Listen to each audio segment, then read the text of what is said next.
it. Thank you so much. In this Saturday morning, we are going to empower and inspire ourselves. You are empowering me, and I hope to empower a little bit of all of you with this presentation about women leading the future. Thank you so much, BMI Spain Galicia chapter, for the invitation. Thank you to Olaya Garcia, especially for thinking about me to share this morning with you. Thank you to Nelly Mendoza for the support, the great support of this conference speaking. And we are going to dive a little in future lessons from failure, turning setbacks to stepping stones. Well, I think that the first questions, or maybe the first words that we can share, are about new tools for new environments which are needed for all of us. In an evolving world, women are at the forefront of leadership, transforming challenges into opportunities. Nowadays, disruptive technology, successful management, innovative projects, and hybrid working environments demands agile, innovative, committed, and goal-oriented teams in which women, we, all of us, have a main role being a real success agent. But you can ask me, or we can share this question, why women? Why us?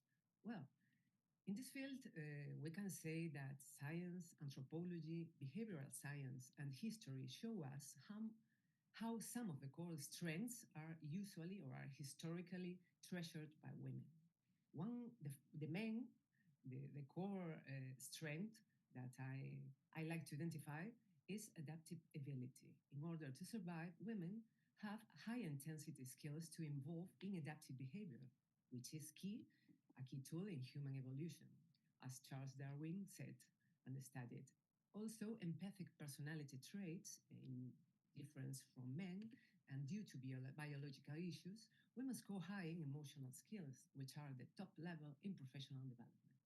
We also have one core ability, which is the holistic thinking, integrative thinking. Intellective and cognitive processes on feminine brain are complex, and we know it, less short-term and less goal-oriented, showing a strong ability to measure and consider current circumstances, and being at a high level in relational thinking, and also in the core field of long-term achievement. And one of other core skills, main skill, is the ability to develop a human-centered vision.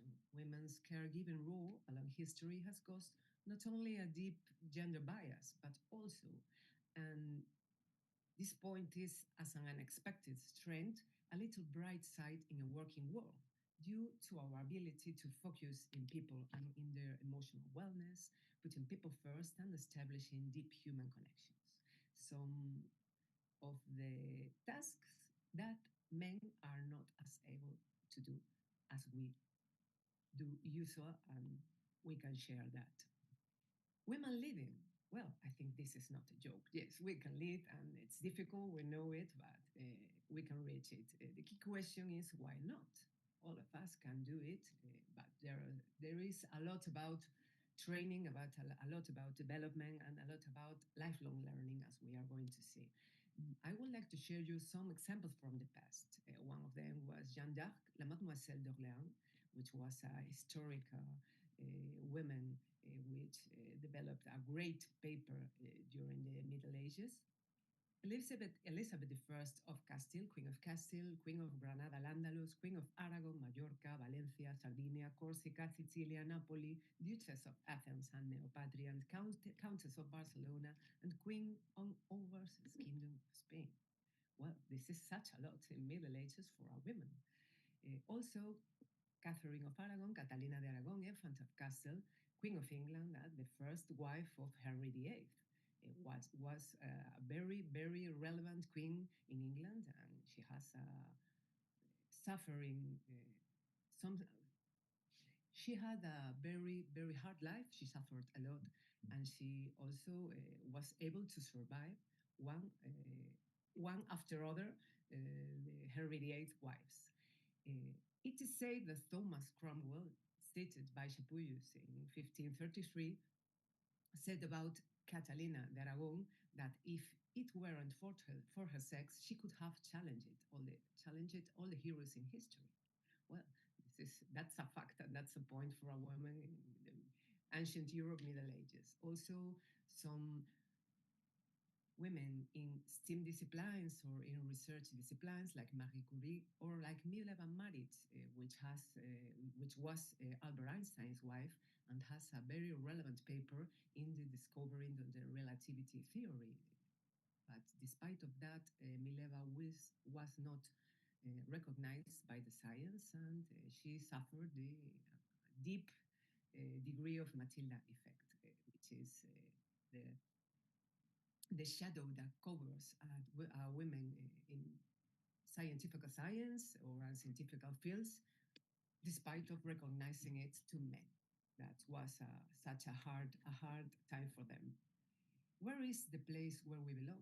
I like to say we believe everywhere. As Ruth Bader Ginsburg said, women belong to places in which decisions are made. And in a world full of goals, women must show and share their potential, their knowledge, their skills, and their success. To hide is never an option.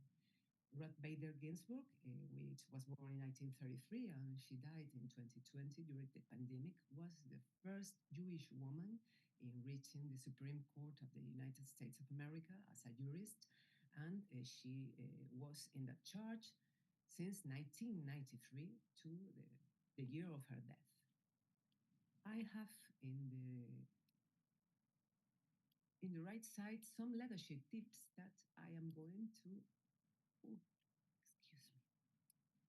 I am going to share with you, but I can't.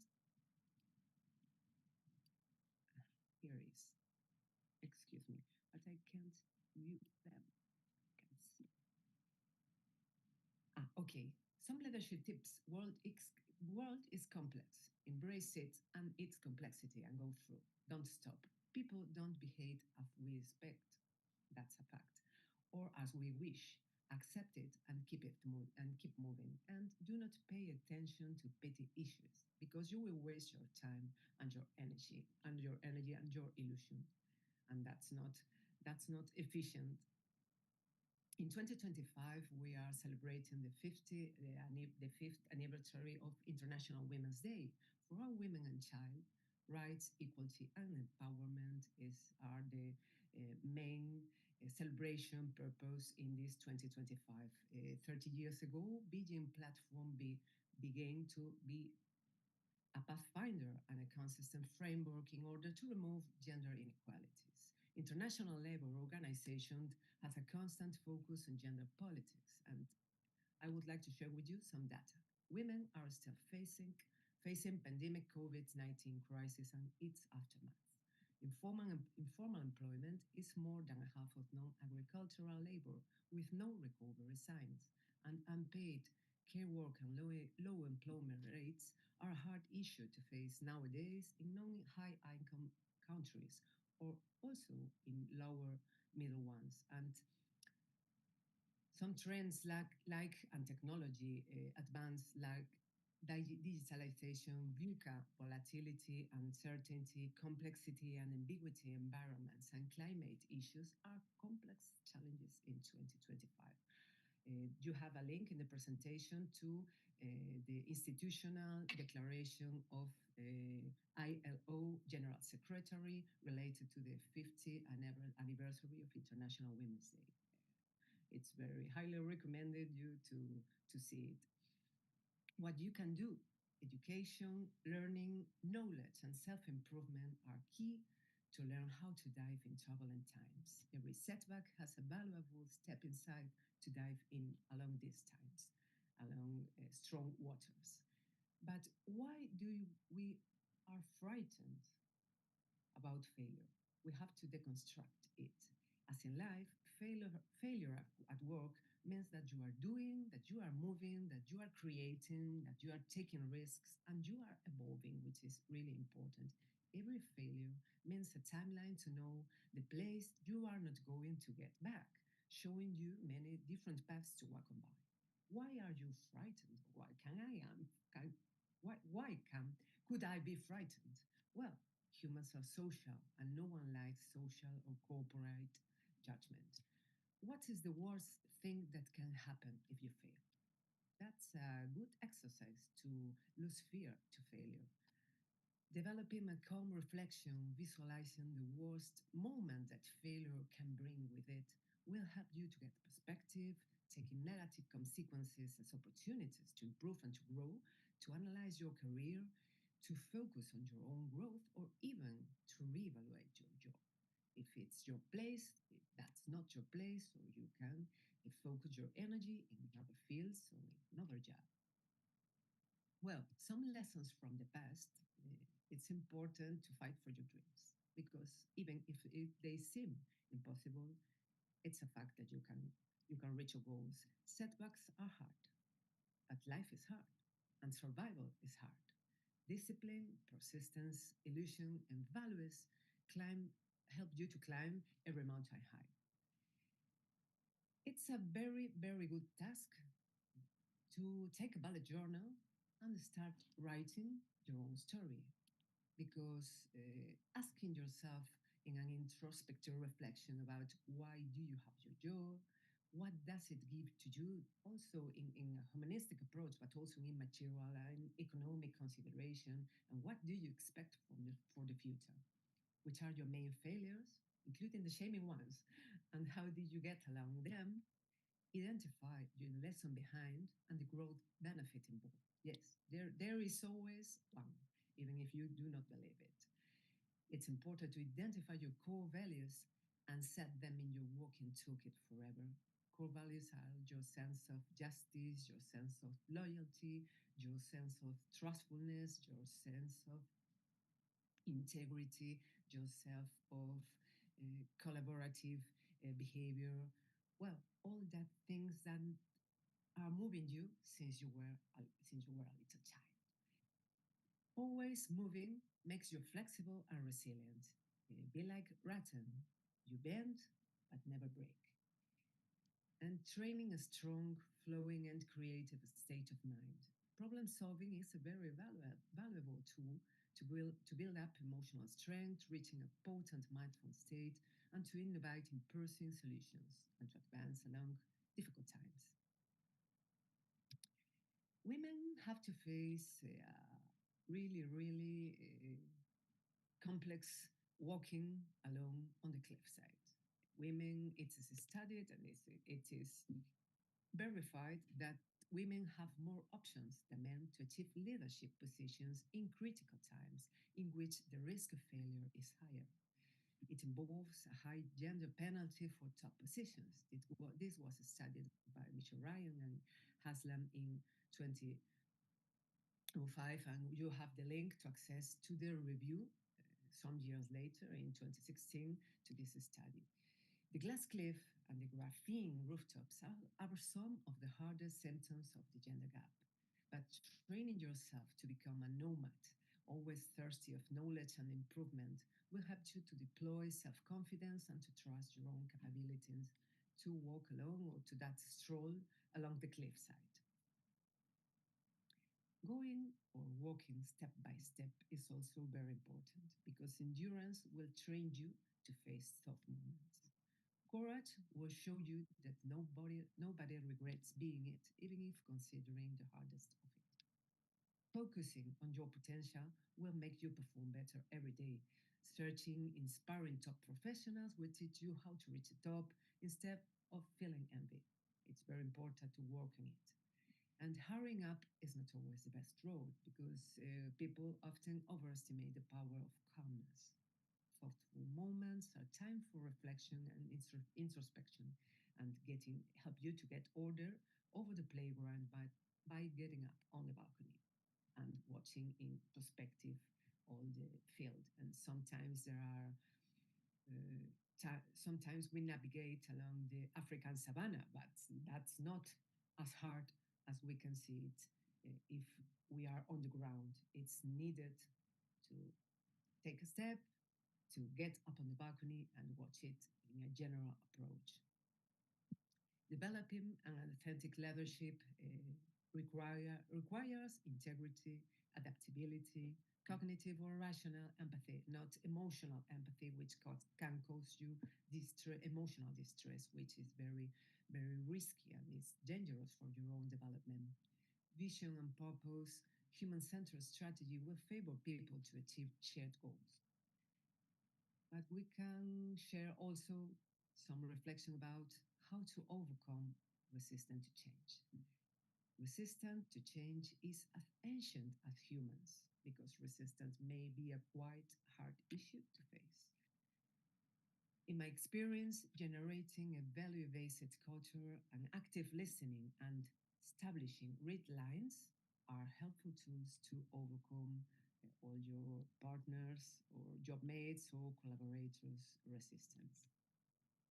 Also, navigating on ethical dilemmas is not an easy task, but it's as needed as breathe for a healthy, strong, and also for an inspiring leadership. Because remember always that evil that doesn't exist by bad people. It exists because of all that good people look away from that. Trust and transparency have you to build significant connections.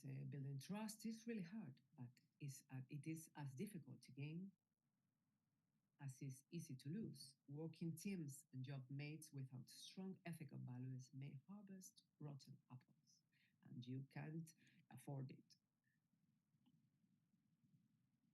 In real life attestation, it's hardest for women to reach top leadership positions because work-life balance, academic development, parenting, and family care are still very, very hard issues to solve successfully during a work life and a successful development. One on a top leadership positions, public exposure is a high toll for women, either for physical appearance, either for aging. Public judgment is harder and cruelest for women. That's a fact. And burnout caused and workplace harassment are suffered in higher levels by women.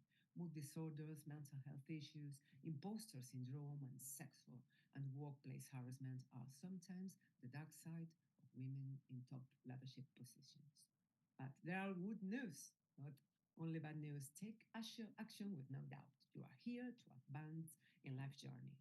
Many women have reached top positions, overcoming difficulties and learning from failure using persistence, confidence, and lifelong learning, personal and professional development. Do not give up. Even in hardest times, even if it seems impossible, the only thing that is impossible is the one that you don't try.